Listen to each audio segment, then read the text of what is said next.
কতগুলো বাজে মহিলা যাদের নাম শুনলে ঘৃণা গা রি করে, যাদেরকে আমরা যারা পত্রিকা পাঠক আমরা তাদেরকে চিনি, যেহেতু এত বাজে মহিলা, তাদের কোনো পর্দা পুরুষদের কোনো বালাই নেই।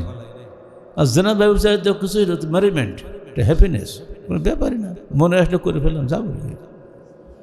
গরু ছাগলের মতো তারা দাবি করেছে অস্ট্রেলিয়া এবং ইউরোপিয়ান কান্ট্রির মতো নিয়ম আমাদের দেশে করতে হবে। যেমন ওইসব দেশে ছেলে মেয়েদের বয়স 18 বছর হয়ে গেলে একটা অনুষ্ঠান করে সবাইকে ডেকে বলে দেয়, আজ থেকে ছেলে মেয়ের সাথে আমাদের কোনো সম্পর্ক নেই, আমাদের সঙ্গে তাদেরও কোনো সম্পর্ক আর রইল না।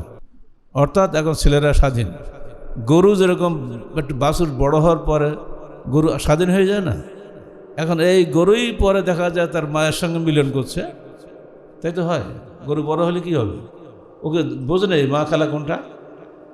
তো মানুষকেও বলা হচ্ছে 18 বছর বয়স হয়েছে, যৌবন হয়ে গেল, এখন সে স্বাধীন, সে এখন মা খালা দেখবে না।